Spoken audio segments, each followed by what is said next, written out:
ಆಕಾಶವಾಣಿ ಮೈಸೂರು. ಇದು ಕರ್ನಾಟಕ ರಾಜ್ಯ ಮುಕ್ತ ವಿಶ್ವವಿದ್ಯಾನಿಲಯದ ವಾಣಿ. KSOU ಮುಕ್ತವಾಣಿ ಕರ್ನಾಟಕ ರಾಜ್ಯ ಮುಕ್ತ ವಿಶ್ವವಿದ್ಯಾನಿಲಯದ ಅಧ್ಯಯನ ಅವಕಾಶಗಳನ್ನು ಕುರಿತ ಪ್ರಾಯೋಜಿತ ಬಾನುಲಿ ಸರಣಿ. ಎಲ್ಲರ ಮನೆಗೂ ಎಲ್ಲರ ಮನಗೂ ವಿಶ್ವಜ್ಞಾನವನ್ನು ನೀಡುವ ವಾಣಿ. ಪ್ರಾಯೋಜಕರು ಪ್ರಸಾರಾಂಗ ಕರ್ನಾಟಕ ರಾಜ್ಯ ಮುಕ್ತ ವಿಶ್ವವಿದ್ಯಾನಿಲಯ ಮೈಸೂರು. ಯಾವುದೇ ಪದವಿ ಕಲಿಯಲು ಇರುವುದು ಮುಕ್ತ ವಿಶ್ವವಿದ್ಯಾನಿಲಯದ ವಾಣಿ. ಕೇಳಿ KSOU ಮುಕ್ತವಾಣಿ.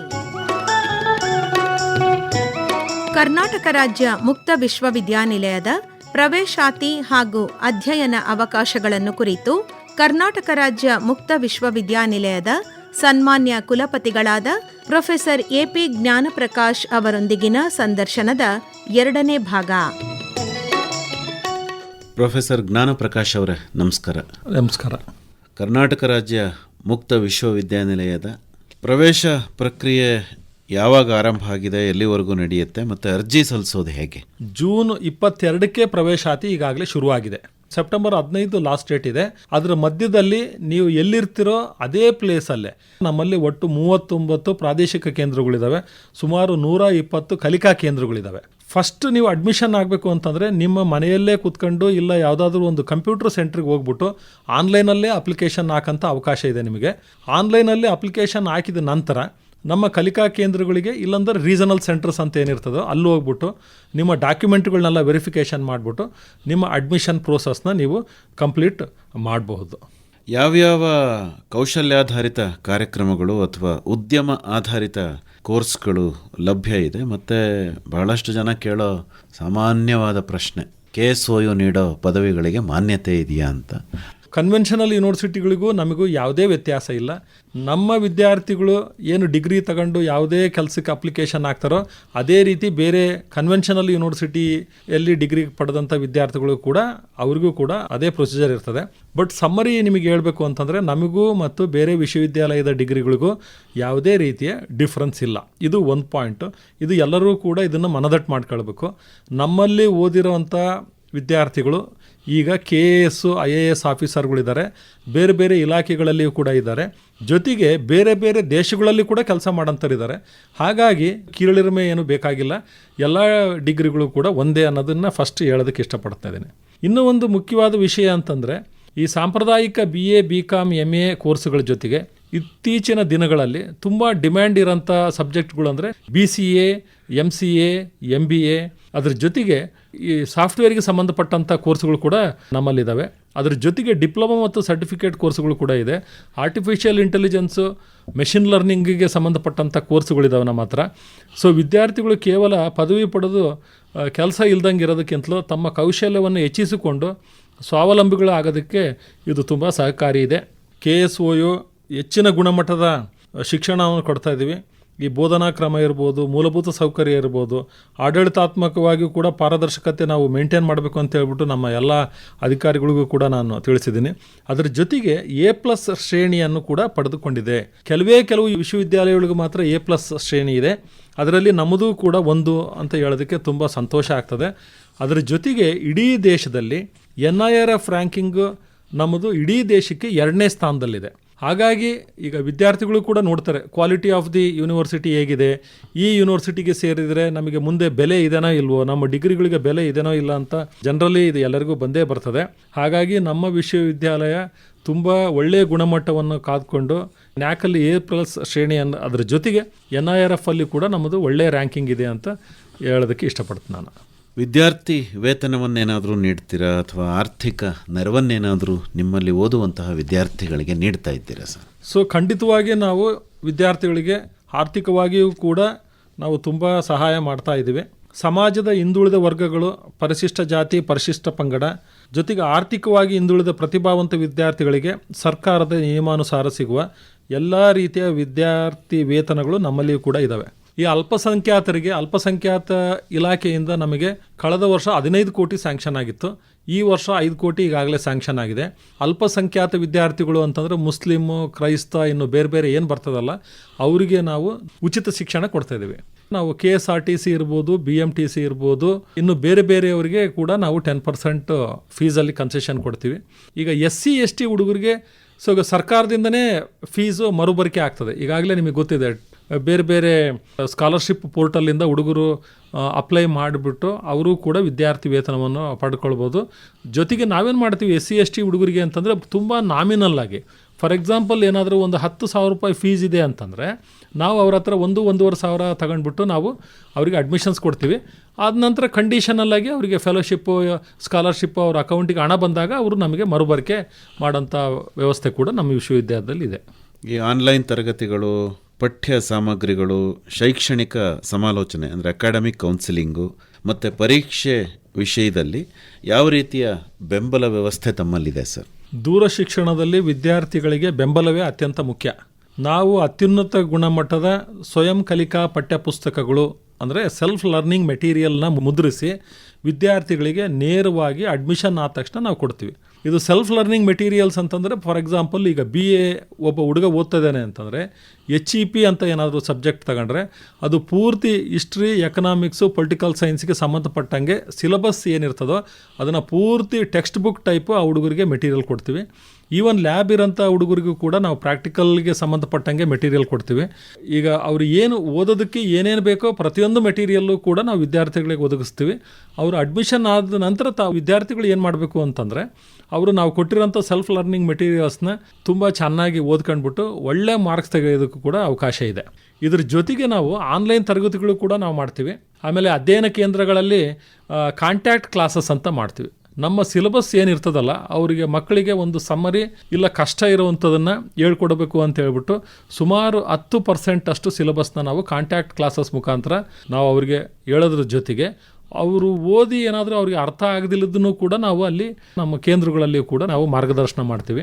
ಜೊತೆಗೆ ಪರೀಕ್ಷೆಗಳನ್ನು ನಾವು ಪಾರದರ್ಶಕವಾಗಿ ನಡೆಸಿ ಇಯರ್ಲಿ ಇಲ್ಲ ಸೆಮಿಸ್ಟರ್ ವೈಸು ಏನು ಎಕ್ಸಾಮ್ ನಡೆಸ್ತೀವಿ ನಾವು, C1 ಇರ್ಬೋದು, C2 ಇರ್ಬೋದು, ಫೈನಲ್ ಎಕ್ಸಾಮ್ ಇರ್ಬೋದು, ಪ್ರಾಕ್ಟಿಕಲ್ಸ್ ಇರ್ಬೋದು. ಪ್ರಾಕ್ಟಿಕಲ್ಗಳನ್ನೆಲ್ಲದನ್ನು ಕೂಡ ಮೈಸೂರಲ್ಲಿ ಇಲ್ಲೇ KSOEಯಲ್ಲಿ ಬಂದುಬಿಟ್ಟು ನಮ್ಮ ಲ್ಯಾಬ್ಗಳಲ್ಲಿಯೂ ಕೂಡ ಮಾಡೋಂಥ ಅವಕಾಶ ಕೂಡ ಇದೆ. ಜೊತೆಗೆ ನಿಗದಿತ ಕಾಲಮಿತಿಯಲ್ಲಿ ಫಲಿತಾಂಶವನ್ನು ಘೋಷಿಸೋದು ಕೂಡ ನಮ್ಮದು ತುಂಬ ಮುಖ್ಯ ಕರ್ತವ್ಯ ಅಂತ ನಾನು ಅಂದ್ಕೊಂಡಿದ್ದೀನಿ. ಜೊತೆಗೆ ನಮ್ಮ ಮೌಲ್ಯಮಾಪನ ವಿಭಾಗ ಕೂಡ ಇದಕ್ಕೆ ಬದ್ಧವಾಗಿ ಕೆಲಸ ಮಾಡ್ತದೆ. ಈಗೆಲ್ಲ ಡಿಜಿಟಲ್ ಲರ್ನಿಂಗ್ ಸರ್, ಕರ್ನಾಟಕ ರಾಜ್ಯ ಮುಕ್ತ ವಿಶ್ವವಿದ್ಯಾನಿಲಯ ತನ್ನ ಬೋಧನೆ ಮತ್ತು ಕಲಿಕೆಯಲ್ಲಿ ಈ ತಂತ್ರಜ್ಞಾನವನ್ನು ಯಾವ ರೀತಿ ಅಳವಡಿಸ್ಕೊಂಡಿದೆ? ಸೊ ನಮಗೆಲ್ಲರಿಗೂ ಗೊತ್ತಿರುವಂತೆ ಇಂದಿನ ಡಿಜಿಟಲ್ ಯುಗದಲ್ಲಿ ತಂತ್ರಜ್ಞಾನದ ಬಳಕೆ ಹೆಚ್ಚಿನ ಆದ್ಯತೆಯನ್ನು ನಾವು ನೀಡ್ತಾ ಇದ್ದೇವೆ. ನಮ್ಮದೇ ಆದಂಥ ಒಂದು ಆ್ಯಪ್ ಇದೆ. ಪ್ರತಿಯೊಂದು ಇನ್ಫಾರ್ಮೇಷನ್ನು ಕೂಡ ವಿಶ್ವವಿದ್ಯಾಲಯಕ್ಕೆ ಸಂಬಂಧಪಟ್ಟಿದ್ದನ್ನ ನಾವು ಆ್ಯಪಲ್ಲಿ ಅಪ್ಲೋಡ್ ಮಾಡ್ತೀವಿ. ಯಾವತ್ತು C1 ಇರ್ತದೆ, C2 ಇರ್ತದೆ, ಎಕ್ಸಾಮಿನೇಷನಿಗೆ ಸಂಬಂಧಪಟ್ಟ ಒಂದು ಮೆಟೀರಿಯಲ್ ಇರ್ಬೋದು. ಆಮೇಲೆ ಇದ್ರ ಜೊತೆಗೆ ಸೆಲ್ಫ್ ಲರ್ನಿಂಗ್ ಮೆಟೀರಿಯಲ್ಸ್ ಅಂತ ನಾನೇನು ಆಗಲೇ ಹೇಳ್ದಲ್ಲ, ಬುಕ್ಸ್ ಮುಖಾಂತರ ಕೊಡೋದ್ರ ಜೊತೆಗೆ ಅದರ ಸಾಫ್ಟ್ ಕಾಪಿ ಕೂಡ ನಾವು ಆ್ಯಪಲ್ಲಿ ನಾವು ಅಪ್ಲೋಡ್ ಮಾಡಿರ್ತೀವಿ. ಹುಡುಗ ಎಲ್ಲಿದನೋ ಅಲ್ಲೇ ಅವನ್ನೆಲ್ಲ ಡೌನ್ಲೋಡ್ ಮಾಡ್ಕೊಂಡ್ಬಿಟ್ಟು ಓದೋದಕ್ಕೆ ಅವಕಾಶ ಇರ್ತದೆ. ಅದರ ಜೊತೆಗೆ ವಿಡಿಯೋಗಳನ್ನ ಕೂಡ ನಾವು ಅದಕ್ಕೆ ಹಾಕ್ತೀವಿ. ಈ ವಿಡಿಯೋ ಉಪನ್ಯಾಸಗಳು ಇರ್ಬೋದು, ಆಮೇಲೆ ಡಿಜಿಟಲ್ ಗ್ರಂಥಾಲಯದ ಸೌಲಭ್ಯಗಳು ಕೂಡ ವಿದ್ಯಾರ್ಥಿಗಳಿಗೆ ನಾವು ಒದಗಿಸ್ತೀವಿ. ನಮ್ಮಲ್ಲಿ ಹೆಲ್ಪ್ ಡೆಸ್ಕ್ ಕೂಡ ಇದೆ. ಅಲ್ಲೇ ಕೂತ್ಕೊಂಡ್ಬಿಟ್ಟು ತಾವೆಲ್ಲಿ ಯಾವ ಊರಲ್ಲಿ ಇರ್ತೀರೋ ಅದೇ ಊರಿಂದ ಕೂತ್ಕೊಂಡು ಇಲ್ಲಿ ನಮ್ಮ ಹೆಲ್ಪ್ ಡೆಸ್ಕ್ಗೆ ಫೋನ್ ಮಾಡಿಬಿಟ್ಟು ಏನಾದರೂ ಸಣ್ಣ ಪುಟ್ಟ ವ್ಯತ್ಯಾಸಗಳಿರ್ಬೋದು, ಇಲ್ಲ ತಮಗೇನಾದರೂ ತೊಂದರೆ ಆಯಿತು ಅಂತಂದರೆ ಹೆಲ್ಪ್ ಡೆಸ್ಕ್ ಮುಖಾಂತರ ಕೂಡ ನೀವು ಪ್ರಾಬ್ಲಮ್ಗಳನ್ನ ಸಾಲ್ವ್ ಮಾಡ್ಕೊಳ್ಬೋದು. ಮುಂಚೆ ಎಲ್ಲ ಜ್ಞಾನಾರ್ಜನೆಗಾಗಿ ವಿದ್ಯಾಭ್ಯಾಸ ಅಂತ ಹೇಳೋರು, ಆದರೆ ಈಗ ಉದ್ಯೋಗ ಮತ್ತು ಉದ್ಯಮಶೀಲತೆ, ಎಂಟ್ರಪ್ರಿನರ್ಶಿಪ್ ಅಂತ ನಾವೇನು ಹೇಳ್ತೀವಲ್ಲ, ಅದಕ್ಕಾಗಿ ವಿದ್ಯಾರ್ಥಿಗಳು ಅಧ್ಯಯನ ಮಾಡ್ತಾ ಇದ್ದಾರೆ. ಈಗ ತಾವು ಸಂಶೋಧನೆ ಮತ್ತು ಸ್ಪರ್ಧಾತ್ಮಕ ಪರೀಕ್ಷೆಗಳಿಗೆ ವಿದ್ಯಾರ್ಥಿಗಳನ್ನು ಸಿದ್ಧಪಡಿಸೋದಕ್ಕೆ ಏನೇನು ಉಪಕ್ರಮಗಳನ್ನು ತಗೊಂಡಿದ್ದೀರಿ ಸರ್? ಸೊ ಇದು ತುಂಬ ಮುಖ್ಯವಾದ ಪ್ರಶ್ನೆ. ನಮ್ಮ ವಿಶ್ವವಿದ್ಯಾಲಯವು ಕೇವಲ ಪದವಿ ಮಾತ್ರ ಕೊಡುವುದಷ್ಟೇ ಅಲ್ಲ, ವಿದ್ಯಾರ್ಥಿಗಳನ್ನು ಸ್ಪರ್ಧಾತ್ಮಕ ಜಗತ್ತಿಗೆ ನಾವು ರೆಡಿ ಮಾಡ್ತಾ ಇದ್ದೀವಿ. For example IAS, KAS, banking, police, FDC, SDC, ಈಗ ಸುಮಾರು ಈಗ ನಾವೆಲ್ಲ ಪತ್ರಿಕೆಗಳಲ್ಲಿ ನೋಡ್ತಾ ಇದ್ದೀವಿ, ಸುಮಾರು ಒಂದು 30,000 ಪೋಸ್ಟ್ಗಳನ್ನ ಕಾಲ್ ಮಾಡ್ತದೆ ಗೌರ್ಮೆಂಟು ಬೇರೆ ಬೇರೆ ಡಿಪಾರ್ಟ್ಮೆಂಟ್ಗಳಲ್ಲಿ ಅಂತ ಹೇಳ್ಬಿಟ್ಟು. ಅವರೆಲ್ಲರಿಗೂ ಕೂಡ ನಾವು ಮಾರ್ಗದರ್ಶನ ಮಾಡೋದಕ್ಕೆ ವಿಶೇಷ ತರಬೇತಿ ಕಾರ್ಯಕ್ರಮಗಳನ್ನು ನಾವು ಹಮ್ಮಿಕೊಂಡಿದ್ದೀವಿ. ಜೊತೆಗೆ ಉದ್ಯಮಶೀಲತೆ ಮತ್ತು ಸ್ವಯಂ ಉದ್ಯೋಗ ಕೈಗೊಳ್ಳೋದಕ್ಕೂ ಕೂಡ ಅಗತ್ಯವಿರುವ ನಾವೀನ್ಯತಾ ಚಿಂತನೆಗಳನ್ನು ಕೂಡ ಮೂಡಿಸುವ ಕೋರ್ಸ್ಗಳು ಮತ್ತು ಪ್ರೋಗ್ರಾಮ್ಗಳು ಕೂಡ ನಾವು ಮಾಡ್ತಾ ಇದ್ದೇವೆ. ಈಗ ಈ ತಿಂಗಳಲ್ಲಿ ನಾವು ಸುಮಾರು 50 ದಿನಗಳ ಕಾಲ ಬೇರೆ ಬೇರೆ ಕಾಂಪಿಟೇಟಿವ್ ಎಕ್ಸಾಮ್ಗಳಿಗೆ ಟ್ರೈನಿಂಗ್ ತುಂಬ ಕಡಿಮೆ ದರದಲ್ಲಿ ಸೊ ಫ್ರೀಯಾಗಿ ಆಲ್ಮೋಸ್ಟ್ ನಾವು ಫ್ರೀ ಅಂತಲೇ ಹೇಳ್ಬೋದು. ಇನ್ಕ್ಲೂಡಿಂಗ್ ಅಕಾಮಿಡೇಷನ್ನು ಕೂಡ ವಿದ್ಯಾರ್ಥಿಗಳಿಗೆ ಕೊಟ್ಬಿಟ್ಟು ಬೇರೆ ಬೇರೆ ಕಾಂಪಿಟೇಟಿವ್ ಎಕ್ಸಾಮಿನೇಷನ್ಗಳಿಗೆ ನಾವು ಕಾರ್ಯಾಗಾರಗಳನ್ನು ನಾವು ಮಾಡ್ತಾಯಿದ್ವಿ. ಸೊ ಇದರ ಜೊತೆಗೆ ಕರ್ನಾಟಕ ರಾಜ್ಯ ಮುಕ್ತ ವಿಶ್ವವಿದ್ಯಾಲಯ ನಿರಂತರವಾಗಿ ಸಂಶೋಧನಾ ಚಟುವಟಿಕೆಗಳಿರ್ಬೋದು. ನಮ್ಮಲ್ಲಿ ಒಟ್ಟು 36 PG ಡಿಪಾರ್ಟ್ಮೆಂಟ್ಗಳಿದ್ದಾವೆ. ಅದರಲ್ಲಿ 26 PG ಡಿಪಾರ್ಟ್ಮೆಂಟ್ಗಳು PhD ಕೂಡ ನಾವು ಮಾರ್ಗದರ್ಶನ ಮಾಡ್ತಾಯಿದ್ದೀವಿ. ಅದರ ಜೊತೆಗೆ ನಮ್ಮ ವಿಶ್ವವಿದ್ಯಾಲಯದಲ್ಲಿ ಸಮ್ಮೇಳನಗಳು ಕೂಡ ಮಾಡ್ತೀವಿ. ರಿಸರ್ಚ್ಗೆ ಸೇರಿದಂಥ ಹುಡುಗರಿಗೆ ಒಂದು ಅನುಕೂಲ ಆಗಲಿ ಅಂತ ಹೇಳ್ಬಿಟ್ಟು ರಾಷ್ಟ್ರೀಯ ಅಂತಾರಾಷ್ಟ್ರೀಯ ಸಮ್ಮೇಳನಗಳು ಮಾಡ್ತೀವಿ. ವಿಚಾರಗೋಷ್ಠಿಗಳನ್ನು ಕೂಡ ಮಾಡ್ತಾಯಿದ್ದೀವಿ. ಸೊ PhD ಹಾಗೂ ಇತರೆ ಸಂಶೋಧನಾ ಕಾರ್ಯಗಳಲ್ಲಿ ನಿರತರಾಗಿರುವಂಥ ವಿದ್ಯಾರ್ಥಿಗಳಿಗೂ ಕೂಡ ನಾವು ಫೆಲೋಶಿಪ್ಗಳನ್ನೆಲ್ಲ ಕೊಡ್ತಾಯಿದ್ದೀವಿ. ಸಮಾಜಮುಖಿ ಸಮಸ್ಯೆಗಳು, ವಿಜ್ಞಾನ, ಮಾನವಿಕ, ಪ್ರಾದೇಶಿಕ ಇತಿಹಾಸ, ಹೀಗೆ ಬೇರೆ ಬೇರೆ ವಿಷಯಗಳಲ್ಲಿ ಕೂಡ PhD ಕೂಡ ಮಾಡ್ಬೋದು. ಸುಸ್ಥಿರ ಅಭಿವೃದ್ಧಿ, ನಾವೀನ್ಯತಾ ನಿರ್ವಹಣೆ, ಸಾಹಿತ್ಯ, ವಿಜ್ಞಾನ ಹಾಗೂ ಸಾಮಾಜಿಕ ಬದಲಾವಣೆಗಳಿಗೆ ಸಂಬಂಧಿಸಿದ ವಿಷಯಗಳ ಕುರಿತು ಕೂಡ ದೇಶ ವಿದೇಶಗಳಿಂದ ತಜ್ಞರುಗಳನ್ನ ಕರೆಸ್ಬಿಟ್ಟು ನಾವು ವಿದ್ಯಾರ್ಥಿಗಳಿಗೆ ಚಿಂತನ ಮಂಥನ ಕೂಡ ನಾವು ನಡೆಸ್ತಾ ಇದ್ದೀವಿ. ಹೀಗೆ ಕರ್ನಾಟಕ ರಾಜ್ಯ ವಿಶ್ವವಿದ್ಯಾಲಯ ಬರೀ ಡಿಗ್ರಿ ಕೊಡೋದ್ರ ಜೊತೆಗೆ ಬೇರೆ ಬೇರೆ ಕೌಶಲ್ಯಾಭಿವೃದ್ಧಿಗೆ ಸಂಬಂಧಪಟ್ಟಂಗೆ NCVT ಜೊತೆಗೆ ನಾವು ಒಂದು MOU ಮಾಡ್ಕೊಂಡಿದ್ದೀವಿ. ನಾವು ಸುಮಾರು 1500 ಬೇರೆ ಬೇರೆ ಕೋರ್ಸುಗಳಿದ್ದಾವೆ. ಅವನ್ನೆಲ್ಲವನ್ನೂ ಕೂಡ ಈ ವರ್ಷದಿಂದ ಇಂಪ್ಲಿಮೆಂಟೇಷನ್ ಮಾಡಬೇಕು ಅಂತ ಹೇಳ್ಬಿಟ್ಟು ನಾವು ಪ್ರಯತ್ನ ಕೂಡ ಮಾಡ್ತಾ ಇದ್ದೀವಿ. ಈ ಸರಿ ಮಾಡೇ ಮಾಡ್ತೀವಿ. ನಾವು ಈಗ ಹೊಸದಾಗಿ ನಾವು ಸ್ಕಿಲ್ಗೆ ಸಂಬಂಧಪಟ್ಟಂಥ ಕೋರ್ಸುಗಳು ಕೂಡ ಇಂಟ್ರೊಡ್ಯೂಸ್ ಮಾಡ್ತಾ ಇದ್ದೀವಿ. ಹಾಸ್ಟೆಲ್ ಮತ್ತು ಗ್ರಂಥಾಲಯ ಸೌಲಭ್ಯ ಮೈಸೂರಿನ ಮುಕ್ತ ಗಂಗೋತ್ರಿ ಮುಖ್ಯ ಕ್ಯಾಂಪಸ್ನಲ್ಲಿ ಅತ್ಯಂತ ಸುಂದರವಾದ ಮತ್ತು ಸುಸಜ್ಜಿತವಾದ ಪರಿಸರವನ್ನು ಹೊಂದಿದೆ. ಇಲ್ಲಿ ವಿದ್ಯಾರ್ಥಿಗಳ ಅನುಕೂಲಕ್ಕಾಗಿ ಅತ್ಯುತ್ತಮ ಗ್ರಂಥಾಲಯ ಇದೆ. ಸಾವಿರಾರು ಪುಸ್ತಕಗಳಿದ್ದಾವೆ. ಅದರ ಜೊತೆಗೆ soft copy of the books ಇದ್ದಾವೆ, ಲರ್ನಿಂಗ್ ಕಂಟೆಂಟ್ ಇದ್ದಾವೆ, ನಿಯತಕಾಲಿಕಗಳಿದ್ದಾವೆ, ಡಿಜಿಟಲ್ ಜರ್ನಲ್ಗಳಿದ್ದಾವೆ. ಈಗ ದೂರದಿಂದ ಬಂದಿರೋಂಥ ವಿದ್ಯಾರ್ಥಿಗಳಿಗೆ ತಂಗಲು ಅತ್ಯುತ್ತಮವಾದ ವಿದ್ಯಾರ್ಥಿ ನಿಲಯಗಳಿದ್ದಾವೆ. ತುಂಬ ನಾಮಿನಲ್ ಪ್ರೈಸ್ ಅಂತಂದರೆ ವಿದ್ಯಾರ್ಥಿಗಳಿಗೆ ಬರೀ ₹180 ಒಂದು ದಿನಕ್ಕೆ ತಗೊಂಡ್ಬಿಟ್ಟು ಅವರಿಗೆ ನಾವು ಅಕಾಮಿಡೇಷನ್ ಇಲ್ಲಿ ಕೊಡ್ತಾ ಇದ್ದೀವಿ. ಗ್ರಾಮೀಣ ಭಾಗದ ಜನರನ್ನು ತಲುಪೋದಕ್ಕೆ ಯಾವ ರೀತಿ ಉಪಕ್ರಮಗಳು ಮತ್ತು ನಿಮ್ಮ ಪ್ರಾದೇಶಿಕ ಕೇಂದ್ರಗಳು ಯಾವ ರೀತಿ ಕೆಲಸ ಮಾಡ್ತಾ ಇದ್ದಾವೆ? ದೂರ ಶಿಕ್ಷಣದ ನಿಜವಾದ ಸೌಲಭ್ಯ ಕಟ್ಟಕಡೆಯ ವ್ಯಕ್ತಿಗೆ ತಲುಪಬೇಕಾದ್ರೆ ನಮ್ಮ ಪ್ರಾದೇಶಿಕ ಕೇಂದ್ರಗಳ ಪಾತ್ರ ತುಂಬ ದೊಡ್ಡದಿದೆ. ಒಟ್ಟು 39 ಪ್ರಾದೇಶಿಕ ಕೇಂದ್ರಗಳಿದ್ದಾವೆ. ಆ ಪ್ರಾದೇಶಿಕ ಕೇಂದ್ರಗಳ ಅಡಿಯಲ್ಲಿ ಪ್ರತಿಯೊಂದು ತಾಲೂಕಿಗೂ ಕೂಡ ಕಲಿಕಾ ಕೇಂದ್ರಗಳಿದ್ದಾವೆ. ಸೊ ಹಾಗಾಗಿ ನೀವು ಮೈಸೂರಿಗೆ ಬರಬೇಕು, ನಾವಿಲ್ಲಿ ಅಡ್ಮಿಷನ್ಸ್ ತಗೊಳ್ಬೇಕಾದ್ರೆ, ಎಕ್ಸಾಮಿನೇಷನ್ ಬರೀಬೇಕಾದ್ರೆ ಅನ್ನೋಂಥದ್ದು ಏನಿಲ್ಲ. ನೀವು ಎಲ್ಲಿದ್ದೀರೋ ಅಲ್ಲೇ ಒಂದು 20-30 ಕಿಲೋಮೀಟ್ರ್ ದೂರದಲ್ಲೇ ನಿಮಗೆ ಕಲಿಕಾ ಕೇಂದ್ರಗಳು ಇರ್ತದೆ, ಜೊತೆಗೆ ಪ್ರಾದೇಶಿಕ ಕೇಂದ್ರಗಳು ಇರ್ತದೆ. ನಿಮಗೇನಾದರೂ ಡೌಟ್ ಇದ್ದರೆ ನಮ್ಮ ಕಲಿಕಾ ಕೇಂದ್ರಗಳಿರ್ಬೋದು, ಪ್ರಾದೇಶಿಕ ಕೇಂದ್ರಗಳಿರ್ಬೋದು, ನೀವು ಹೋಗಿ ಅಲ್ಲಿ ಇರುವಂಥ ಕೆಲಸಗಾರರು ಏನಿರ್ತಾರಲ್ಲ ಅವ್ರ ಹತ್ರ ಮಾತಾಡ್ಬಿಟ್ಟು ನೀವು ಮಾಹಿತಿನೂ ತಗೊಳ್ಬೋದು. ಜೊತೆಗೆ ಅಲ್ಲೇ ನೀವು ಅಡ್ಮಿಷನ್ನೂ ಆಗ್ಬೋದು. ಜೊತೆಗೆ ಅಲ್ಲೇ ನಿಮಗೆ ಎಕ್ಸಾಮಿನೇಷನ್ ಬರೆಯೋದಕ್ಕೂ ಕೂಡ ನಾವು ಅಲ್ಲೇ ಅವಕಾಶ ಕೊಡ್ತೀವಿ.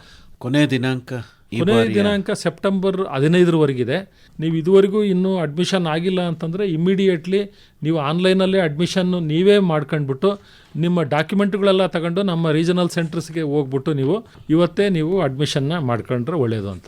ಅಂತಿಮ ಸಂದೇಶ ಸರ್. ಸೊ ಎಲ್ಲ ನನ್ನ ಪ್ರೀತಿಯ ವಿದ್ಯಾರ್ಥಿ ಬಂಧುಗಳಿಗೆ ಹೇಳೋದಕ್ಕೆ ಇಷ್ಟ ಏನು ಅಂತಂದರೆ, ವಯಸ್ಸು ಅಥವಾ ಪರಿಸ್ಥಿತಿಗಳು ಏನೇ ಇರಲಿ, ಕಲಿಯುವ ಉತ್ಸಾಹ ಇರುವವರಿಗೆ ಸೋಲೆ ಅನ್ನೋದು ಇರುವುದಿಲ್ಲ ಅನ್ನೋದು ನಿಮಗೆಲ್ಲರಿಗೂ ಗೊತ್ತಿದೆ. ನೀವು ಎಲ್ಲೇ ಇರಿ, ಯಾವುದೇ ಉದ್ಯೋಗದಲ್ಲಿರಿ, ನಿಮ್ಮ ಉನ್ನತ ಶಿಕ್ಷಣದ ಕನಸನ್ನು ನನಸು ಮಾಡಿಕೊಳ್ಳಲು KSOU ಯಾವಾಗಲೂ ನಿಮ್ಮೊಂದಿಗೆ ಇರುತ್ತದೆ. ಒಳ್ಳೆಯದು ಪ್ರೊಫೆಸರ್ ಜ್ಞಾನಪ್ರಕಾಶ್ ಅವರ, ಇದುವರೆಗೂ ಕುಲಪತಿಯಾಗಿ ನಿಮ್ಮ ಚಿಂತನೆಗಳನ್ನು ಹಂಚಿಕೊಂಡ್ರಿ. ಒಳ್ಳೆಯದಾಗಲಿ. ವಂದನೆಗಳು. ನಮಸ್ಕಾರ. ನಿಮಗೂ ಧನ್ಯವಾದಗಳು. ಕರ್ನಾಟಕ ರಾಜ್ಯ ಮುಕ್ತ ವಿಶ್ವವಿದ್ಯಾನಿಲಯದ ಪ್ರವೇಶಾತಿ ಹಾಗೂ ಅಧ್ಯಯನ ಅವಕಾಶಗಳನ್ನು ಕುರಿತು ಕರ್ನಾಟಕ ರಾಜ್ಯ ಮುಕ್ತ ವಿಶ್ವವಿದ್ಯಾನಿಲಯದ ಸನ್ಮಾನ್ಯ ಕುಲಪತಿಗಳಾದ ಪ್ರೊಫೆಸರ್ AP ಜ್ಞಾನಪ್ರಕಾಶ್ ಅವರೊಂದಿಗಿನ ಸಂದರ್ಶನದ 2ನೇ ಭಾಗ ಕೇಳಿದಿರಿ. ಸಂದರ್ಶಕರು N ಕೇಶವಮೂರ್ತಿ. KSOU ಮುಕ್ತವಾಣಿ.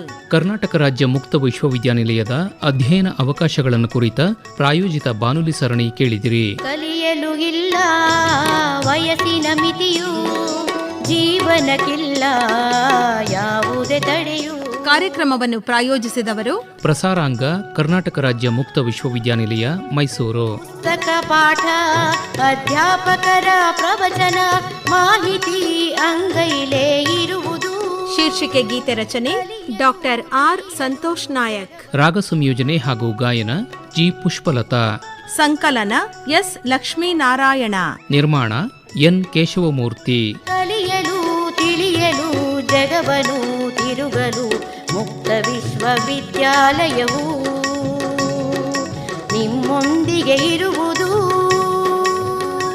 ಈ ಕಾರ್ಯಕ್ರಮ ಆಕಾಶವಾಣಿ ಮೈಸೂರು ಕೇಂದ್ರದಿಂದ ಮೂಡಿಬಂತು.